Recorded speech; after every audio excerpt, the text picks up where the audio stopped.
दोस्तों, Indian GDP growth और पाकिस्तान की जो अफगान पॉलिसी है, इसके बारे में डॉक्टर मुतिगर खान के क्या विचार है, आइए सुनते मुझे हैं। लगता है कि पाकिस्तान की Afghan policy is a total flop.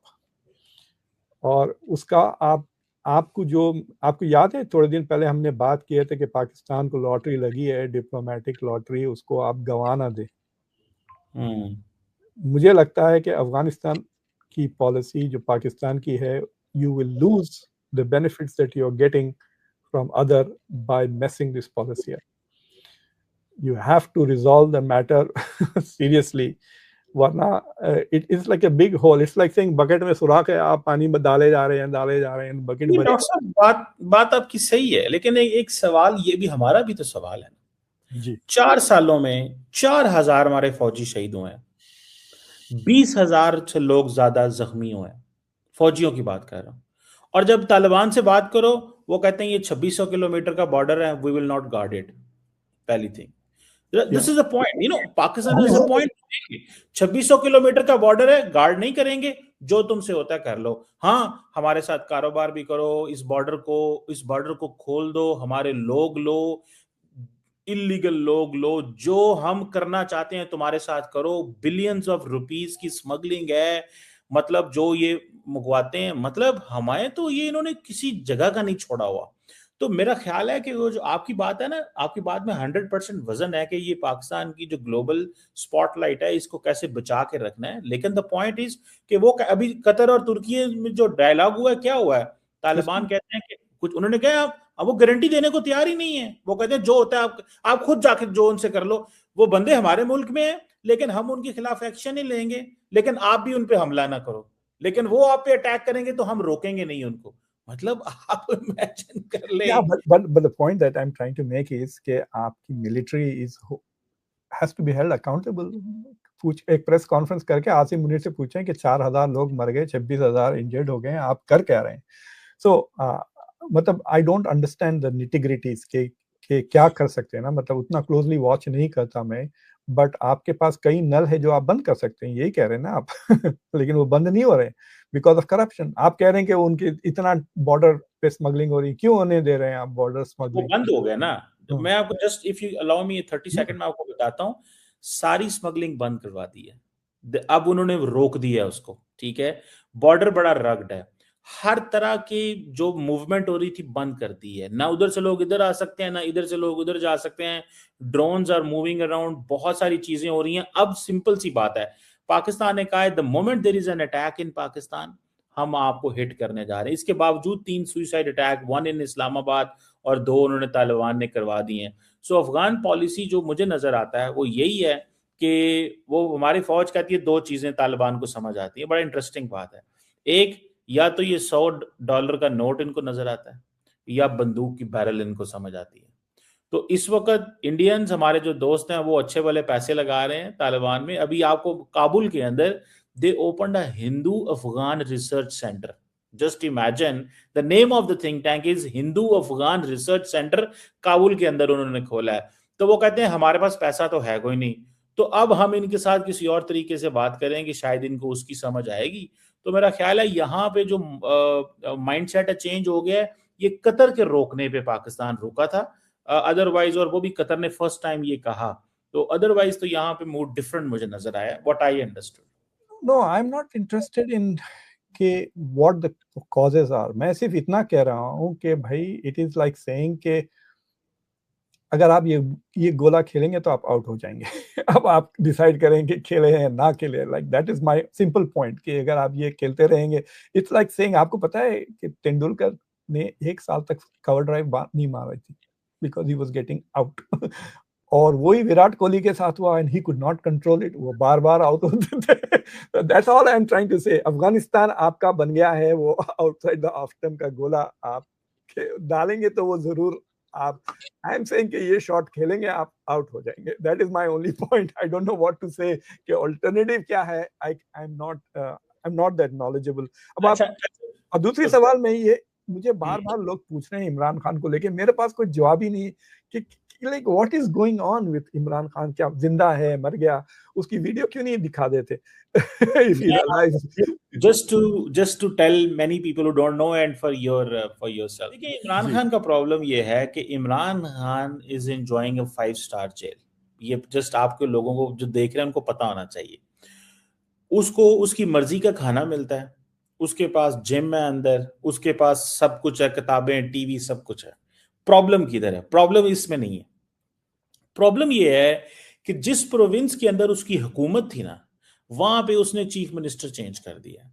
जो पिछला चीफ मिनिस्टर था वो एस्टैब्लिशमेंट के साथ बड़ा थिक था, द मिलिट्री एस्टैब्लिशमेंट। वो इमरान कहता था कि जाके पढ़ जाओ, तो वो चीजों को कूल डाउन करता था कि friction is not the way out. ठीक है, उसने क्या किया कि उसने वो चीफ मिनिस्टर हटा दिया। अब वो एक नया यंग चीफ मिनिस्टर लेके आया जो जिंदगी में पहली दफा बना है member provincial assembly. He is got so much power in the province. अब वो क्या कर रहा है, इमरान खान वो जब से चीफ मिनिस्टर बना है उसको इमरान खान से मिलने नहीं दे रहे। पहली बात, कोर्ट का ऑर्डर आ गया, पता नहीं क्या क्या कुछ हो गया। उसने कहा मैं कैबिनेट नहीं बनाऊंगा अगर मैं इमरान खान से नहीं मिलूंगा। उन्होंने मिलने नहीं दिया, उसको मजबूरन कैबिनेट बनानी पड़ी। अब जो द रियल थ्रेट क्या है? थ्रेट ये है कि अगर उसकी इमरान खान से मुलाकात हो गई तो वो इमरान खान उसको ऑर्डर देगा कि तुम इस्लामाबाद पे चढ़ाई कर दो, तुम जाके लॉन्ग मार्च करो, तुम लोगों को मोबिलाइज करो, बड़ी तादाद में लोगों को बाहर निकालो, अफरा तफरी फैलाओ, और ये गवर्नमेंट के ऊपर और मिलिट्री एस्टैब्लिशमेंट के ऊपर प्रेशर आएगा और वो मुझे फिर बाहर निकालेंगे। No, that is the one single point जो मेरी समझ में आता है कि अगर ये बंदा द न्यू चीफ मिनिस्टर, अगर वो जाके इमरान खान से मिलेगा, he is hawk, the new chief minister is hawk. वो कहता है मैं इश्क इमरान में मारा जाऊंगा, मैं ये कर दूंगा, मैं फौज के बारे में ये बातें बोलता है। तो फौज कहती है यार इनको मैनेज करो, इसको थोड़ी तबीयत ठीक करो इसकी चीफ मिनिस्टर की, ठीक है, इसको औकात में लेके आओ जिधर इसको होना चाहिए। ये थोड़ा आउट ऑफ स्किन जा रहा है, इसको ठीक कर लो। और अगर वो नहीं वो करते, मतलब वो थोड़ा ज्यादा बनता है, तो वो कहते हैं इसको भी पकड़ लेंगे, देख लेंगे इसका क्या करना है। तो लेकिन for the moment Imran Khan is alive, सब कुछ ऐसे का तैसा। और इमरान खान रोजाना अपनी फैमिली से मिलता है, उसके केसेस लगे होते हैं, वो जेल में केसेस लगते हैं सारे, तो वो एवरी डे वो लिस्ट बाहर भेजता है, तो वो बंदे अंदर आ जाते हैं। He had such kind of independence in terms of meeting people. वो दिस, सो ये बेसिकली एक नया पॉसिबिलिटी है एक नए पब्लिक अपराइजिंग की। That uprising can lead to chaos, और उसमें फिर ये होता है कि स्टेट तो ताकत इस्तेमाल करेगी, क्योंकि पाकिस्तानी स्टेट ये कहती है कि हम लोगों को बाहर नहीं आने देंगे। अगर ये वो जो अफरा तफरी वाला, is getting 5 star treatment, right, आपके पास तो वीडियोस तो हैं ना किसकी?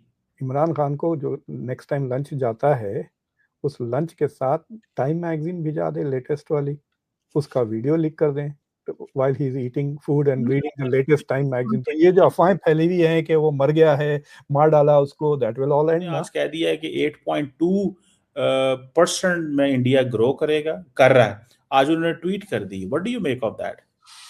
मैंने उस पर रिव्यू किया है, आप लोग के देखने वाले जाके देख सकते हैं, मैंने शो लाइव किया है ऑन द 8.2।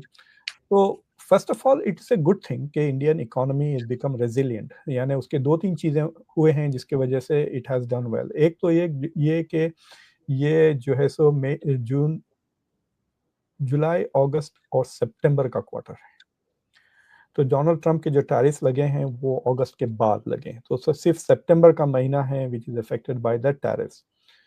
सो टैरिफ्स का जो इम्पैक्ट आ रहा है वो अक्टूबर में आ रहा है, and that is going to be a little bit negative on the GDP growth. So will see के जो थर्ड क्वार्टर, जो इंडिया का थर्ड क्वार्टर है, which will be basically October, November, December, we will see उसमें कैसा performance होता है। दूसरी चीज ये है, खुशखबरी ये है इंडिया के लिए कि इंडिया में डोमेस्टिक डिमांड बढ़ गया है, डोमेस्टिक कंजम्पशन और डोमेस्टिक इन्वेस्टमेंट्स बढ़ गया। तो 9.6% मैन्युफैक्चरिंग का रिजल्ट है। All of that is very good news.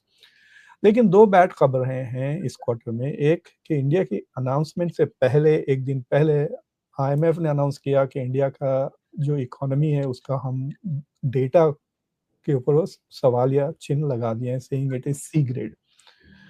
और उसका बेसिस उन्होंने ये दिया कि India is using 2011 and 2012 data as a basis for its analysis. It is too old, too late और इट इज कंप्लीटली मिसलीडिंग. यानी जो एस्टिमेट किया है इन्होंने 8.2 का इज मिसगाइडेड, क्योंकि जो बेस ईयर है वो 2012 का है. अगले साल से इंडिया सेइंग कि हम 2023 को यूज करेंगे as a base year. So we will see कि इंडिया की इकोनॉमी काफी बदल गई है, नियरली डबल हो गई है. So it's that is one reason. दूसरी चीज ये है कि एक बहुत ही अजीब सी एनॉमली है उस डेटा में, विच इज सेइंग कि आपने देखा होगा पिछले साल या पिछले क्वार्टर में जो पाकिस्तान की जो इकोनॉमी हुई थी, कुछ 5% के करीब आपकी ग्रोथ रेट थी, याद है आपको? लेकिन that was the real GDP growth, और आपकी जो एक्चुअल नॉमिनल थी वो 9.5% थी. तो जो जीडीपी ग्रोथ पाकिस्तान की नॉमिनल थी कुछ 9 के ऊपर थी, और जो उसको एडजस्ट जब करे तो वो 5 हो गई थी रियल जीडीपी. तो 4 पॉइंट का फर्क था between nominal GDP growth rate and real GDP growth rate. तो वो इन्फ्लेशन की वजह से होता है, ठीक है. लेकिन जो इंडिया का जो नॉमिनल ग्रोथ रेट था वो 8.7 है और रियल जीडीपी 8.2 है, which is like a big surprise for a country like India. कम से कम 4 पॉइंट का फर्क होना चाहिए, कह रहे हैं economist. So that is an issue जिससे सारे इकोनॉमीज आर वंडरिंग के like what is going on, basically saying कि क्या ये डेटा इज नॉट वैलिड और नॉट. तीसरी चीज ये है कि इंडिया से पिछले 3-4 महीने में $17 बिलियन पैसा छोड़ के भाग गया है. तो जो इन्वेस्टर्स की स्लोगन है सेल इंडिया बाय चाइना चल रहा है. तो 17 मतलब पिछले इस क्वार्टर में, ये जो इंडिया का क्वार्टर था उसमें $8.7 बिलियन फॉरेन, दो किस्म के इन्वेस्टमेंट्स आते हैं मुल्क में, एफडीआई फॉरेन डायरेक्ट इन्वेस्टमेंट. यानी अगर मैं एप्पल हूँ या मैं माइक्रोसॉफ्ट हूँ और मैं पाकिस्तान में आके फैक्ट्री एस्टेब्लिश करता हूँ, billions of dollars, employees hire करता हूँ, उसको फॉरेन डायरेक्ट इन्वेस्ट कहते हैं. बट अगर मैं एज ए पर्सन यहाँ पे अपने पास थर्ड वर्ल्ड कोई म्यूचुअल फंड खरीद लेता हूँ, समझे ना, तो वो म्यूचुअल फंड जाके इन्वेस्ट कर, उसको फॉरेन पोर्टफोलियो इन्वेस्टमेंट कहते हैं, एफपीआई. और एक एफडीआई होता है. तो एफपीआई तकरीबन 8.7 बिलियन इसी क्वार्टर में निकल गया. तो सोचिए आप कि अगर इंडिया की इकोनॉमी 8.2 से ग्रोथ हो रही है, so why are you withdrawing the money? ये सवाल होता है ना कि स्पेशली इन्वेस्टर्स क्यों पैसे निकाल रहे हैं, हेज फंड वाले, ब्रोकरेजेस, गोल्डमैन सैक्स, ये लोग पैसा क्यों निकाल रहे हैं, और चाइना की इकोनॉमी जो 4% से ग्रोथ हो रही है वहां क्यों इन्वेस्ट कर रहे हैं? दैट इज द क्वेश्चन जो मैंने उठाया, public is getting very angry, but that is a real fact. मतलब मैं आपको, अगर मैं तो आप शेयर नहीं कर सकता आपके साथ, बट आई कैन, मैं यहाँ पर, बट अखबारात में स्क्रीनशॉट्स अखबारात के क्लियर है. $7.17 बिलियन इंडिया से निकल गया है, एफडीआई और एफपीआई मिला के. एफपीआई 8.7 निकला है. हिंदू अखबार में है headlines on the money that is leaving. So if India's economy is doing well, why is the money leaving? और जब पैसा बाहर जा रहा है ना, तो बाहर का पैसा भी बाहर जा रहा है और इंडिया का पैसा भी बाहर जा रहा है. इस वजह से डॉलर की कीमत बढ़ गई है, क्योंकि dollar is in demand, right. Dollar लोग चाह रहे हैं कि रुपये तो नहीं ले जाके आप इन्वेस्ट कर सकते हो ना फॉरेन कंट्री में, so you are buying dollar to take it out. And the moment you start buying dollar, dollar का डिमांड बढ़ के वो 89.6 तक चला गया था, अब 89.2 पर है. वो भी बिकॉज रिजर्व बैंक ने पैसे डॉलर बेचना शुरू कर दिए टू ब्रिंग इट डाउन. अगर रिजर्व बैंक अगर इंटरवीन नहीं करता तो 90 हो जाती थी. और इट इज इंपॉर्टेंट बिकॉज जब मोदी प्राइम मिनिस्टर बने तो डॉलर की कीमत 60 रुपए थी. जब मैं अमेरिका आया तो 30 रुपए थी. मुझे अच्छी तरह से याद है, $1 में चाय मिलती थी. मैं कहता था यार 30 रुपए की चाय, 30 रुपए में तो सारे मेरे दोस्तों को, उनके खानदान को चाय पिला देता था इंडिया में. यहाँ पे मैंने चाय पीना छोड़ दिया था. Can you imagine? Because I could afford it. It was $1, 30 rupees था. अब देखिए 60 जब मोदी आए, अब 90 के करीब है. और अगर डील नहीं होती ना बायलैटरल ट्रेड इंडिया के साथ, अगर और 2-3-4 महीने इस तरह गया, तो then I think it will become 90. That is a worrisome thing.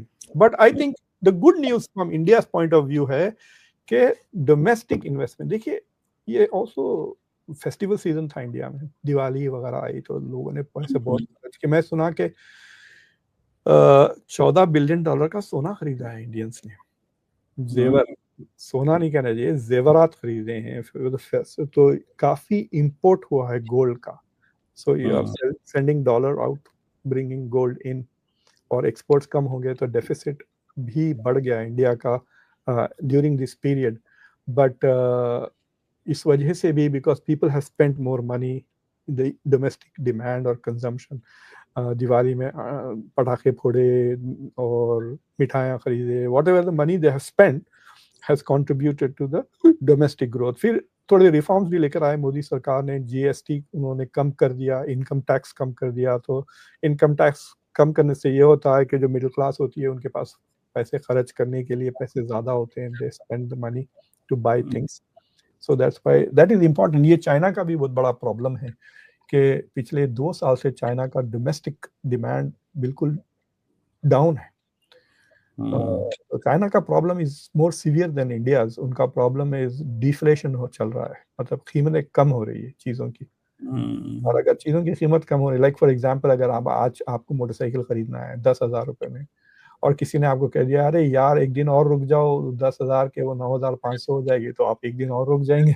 फिर आपको पता चला कि अरे नहीं यार मैं और 1-2-4 महीने रुकूं तो फिर वो 9,000 में मिलेंगी। So because of deflation you are incentivised not to buy, you are waiting for the price to go down. अगर आपसे कहूं कि भाई अगर कल लोगे तो 12,000 हो जाएगी, तो आप फौरन जाके आज ले लेंगे ना गाड़ी, राइट? जैसा मैंने सितंबर में जो टेस्ला खरीदी, सिर्फ इसलिए खरीदी कि 30 के बाद वो मेरे लिए जितने भी फेडरल रिटर्न्स थे, मुझे तो काफी अल्हम्दुलिल्लाह काफी, मतलब मुझे टेस्ला की तरफ से नेशनल हीरो कह के उन्होंने मुझे 1,000 का एडिशनल डिस्काउंट दिया, डेलावेयर ने भी पैसे दिए, फेडरल गवर्नमेंट ने भी पैसे दिए। बहुत पहली बार मुझे सरकार की तरफ से पैसे मिले गाड़ी खरीदने के लिए, तो मैंने खरीद लिया। सितंबर की 30 के बाद वो सारी चीजें नहीं मिलती थी। सो आपको पता है गाड़ी मिलना मुश्किल हो गया था। टेस्ला कलर के लिए पैसे चार्ज कर रहे थे, मैंने जाके बाल्टीमोर से 200 मील दूर से गाड़ी लेकर आई जो अवेलेबल थी। अब आसानी से पड़े हुए हैं गाड़ियां, कोई नहीं खरीद रहा क्योंकि महंगी हो गई। सो तो देखा आप लोगों ने कि पाकिस्तानी भी ब्रह्मोस मिसाइल को एक सक्सेस मानते हैं, और चीमा तो झूठ की खान है। यदि इमरान खान को मारा नहीं है तो एक वीडियो दिखाने में क्या हर्ज है? जब तुम्हारे अनुसार इमरान खान को मन मर्जी का खाना व व्यवस्था है तो फिर स्वस्थ होगा, फिर क्यों एक वीडियो दिखाने में फट रही है? और रही बात मुक्तिदर खान की, तो वह जिस आईएमएफ की रिपोर्ट के बारे में बात कर रहे हैं, उसमें चाइना को भी सी ग्रेड ही दिया गया है। यह रही यह रिपोर्ट। अगर आप लोगों को वीडियो अच्छी लगी हो तो लाइक करना न भूलें, तथा आप इसके बारे में क्या सोचते हैं कमेंट में ज़रूर लिखें, और ऐसी खबरों के लिए चैनल को सब्सक्राइब करके रख लें। धन्यवाद।